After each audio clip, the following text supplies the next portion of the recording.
গাদিরে ঘুমে সেই হাত তুলেছেন, যে হাত 13 বছরে বারবার নবীর পক্ষে উঠেছিল। সেই হাত দয়াল নবীজি উপরে তুললে বললেন, মান কুনতু মাওলাহু ফাহাদা আলীউন মাওলা, আমি যার মাওলা আলী তার মাওলা, আমি যার মাওলা আলী তার মাওলা। আল্লাহু আকবার বলেন। আমি যার মাওলা মানে আমি আবু বকরের মাওলা, আলী আবু বকরের মাওলা, আমি উমরের মৌলা, আলী উমরের মৌলা, আমি সালমান ফার্সির মৌলা, আলী সালমান ফার্সির মৌলা, আমি আসমানের মৌলা, আলী আসমানের মৌলা, আমি জমিনের মৌলা, আলী জমিনের মৌলা, আমি কুল কায়নাতের মৌলা, আমার আলী কুল কায়নাতের মৌলা। জবান করে আল্লাহু আকবার বলেন। বিদায় হজ, দয়াল নবীজি রওনা দিলেন, বাড়িতে ফিরে যাবেন। আল্লাহ পাক আয়াত নাজিল করলেন, ইয়া আইয়ুহার রাসূল বাল্লিগ মা উনজিলা ইলাইকা মির রাব্বিক। ও রাসূলুল্লাহ, আমি আপনাকে যেই ওহী নাজিল করেছি, যেই আদেশ নাজিল করেছি, যেই বিষয়টা নাজিল করেছি, আপনি এই বিষয়টা মানুষের মাঝখানে প্রচার করেন। ওয়া ইল্লাম তাফআল ফামা বাল্লাগতা রিসালাতা। আর আপনি যদি এই বিষয়টা মানুষের সামনে প্রচার না করেন, আপনি যেন রিসালতের দায়িত্বই পালন করলেন না, কিচ্ছুই পালন করলেন না। দেখেন কত বড় কথা। রাসূল পাক রাহমাতুল লিল আলামিন 63 বছর প্রচার করেছেন, ইসলাম কায়েম করেছেন। এরপরে বলতেছেন, রাসূল আমি যেই ওহী আপনার উপরে নাজিল করেছি এটা আপনি মানুষকে জানায়া দেন। যদি না জানান তাহলে আগের কিচ্ছুই কবুল হবে না। সেটা কি? সেটা হচ্ছে আপনার চাচাতো ভাই, উনি যে আলী মৌলা, মৌলায়ে কায়নাত, এটা মানুষকে ঘোষণা করে দেন। এটা যদি প্রচার করতে না পারেন, মানুষকে জানাইতে না পারেন, ফামা বাল্লাগতা রিসালাতা, আপনি যেন রিসালতের কোনো দায়িত্বই পালন করলেন না। দয়াল নবীজি এবার গাদিরে খুম, সেখানে অবস্থান করলেন। সাহাবায়ে কেরামকে বললেন, আবার একত্রিত হও। 5টা পুরাতন গাছের নিচে দয়াল নবীজির জন্য মঞ্চ রেডি করা হলো।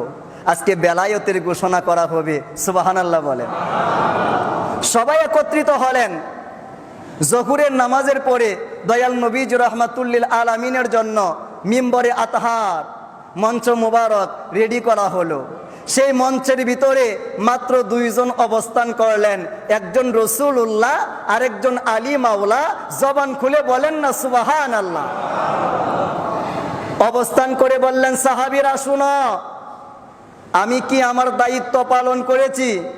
বলেন, অবশ্যই আপনি আপনার দায়িত্ব যথার্থই পালন করেছেন। দয়াল নবীজি বললেন, আল্লাহ হচ্ছেন আমার মাওলা, আল্লাহ আমার মাওলা। আচ্ছা বলো, আমি রাসূলুল্লাহ কি তোমাদের মৌলা নই? তোমাদের জানের চাইতে প্রিয় নই? তোমাদের জানের মালিক নই? তোমাদের হুকুম দাতা নই?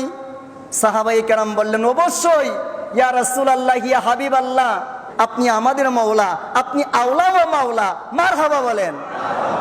দয়াল নবীজি আবার বললেন, মৌলা আলীর হাত ধরলেন, মৌলা আলীর হাত ধরলেন, হাত ধরে উপরে তুললেন। কোথায় তুললেন? উপরে। শুধু এতটুকু জেনেছেন, মৌলা আলীর হাত ধরলেন।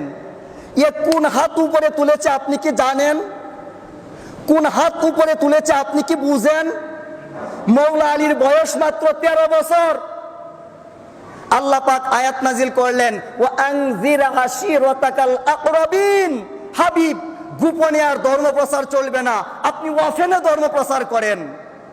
আপনি আপনার নিকটাত্মীয় দিয়ে শুরু করেন।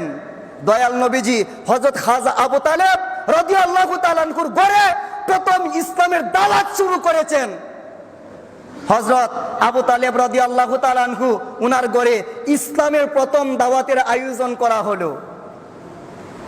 একটা ছাগল জবাই করে খাওয়া দাওয়ার অনুষ্ঠান করা হলো। বনি আব্দুল মুত্তালিবকে দাওয়াত দেওয়া হলো। সবাই উপস্থিত হয়েছে, পেট ভরে খাওয়া দাওয়া করেছে। খাওয়া দাওয়ার পর দয়াল নবীজি বললেন, ইন্নী বুইস্তু ইলাইকুম খাসসাতান, আমি তোমাদের জন্য বিশেষ করে নাজিল হয়েছি, আর সমস্ত মানুষের জন্য আমভাবে নাজিল হয়েছি। হে আমার পরিবার, হে আমার বংশ, হে আমার নিকটাত্মীয়, তোমাদের মধ্যে কে আছো আমার পক্ষে দাঁড়াইবা, সত্য গ্রহণ করবা, আমার ওয়াসি হইবা, আমার সাহায্যকারী হইবা, সুলতানুন নাসির হইবা, আমার হাতে বায়াত কবুল করবা। সমস্ত আত্মীয়দেরকে বলা হলো, কেউ হাত তুলে নাই, কেউ হাত তুলে নাই, কেউ হাত তুলে নাই। কিন্তু 13 বছরের বালক মৌলা আলী হাত তুলেছেন, ইয়া রাসূলুল্লাহ, আপনার পরিবারের মধ্যে কে দাঁড়াইলো কে না দাঁড়াইলো, আমি আলী মৌলা আপনার পক্ষে দাঁড়িয়ে গেলাম। জবান খুলে বলেন না সুবহানাল্লাহ। দয়াল নবীজি হাত নামাইলেন, আলী ছোট মানুষ হাত নামাও। দ্বিতীয়বার আবার বললেন, আমার পক্ষে দাঁড়ানোর মতো কেউ নাই। মৌলা আলী আবার হাত তুললেন। তৃতীয়বার আবার বললেন, আমার পক্ষে দাঁড়ানোর মতো কেউ নাই। মৌলা আলী আবার হাত তুললেন।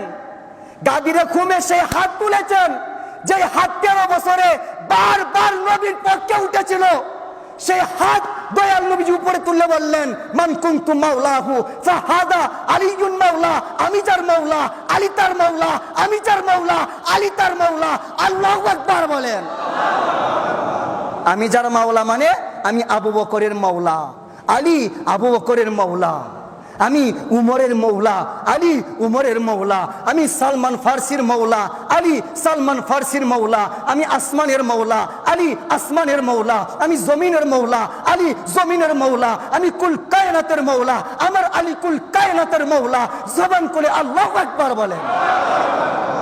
ঘোষণা দিয়েছেন রহমাতুল্লিল, বলেন না রহমাতুল্লিল। মান কুনতু মাওলাহু ফাহাদা আলিয়ুন মাওলা।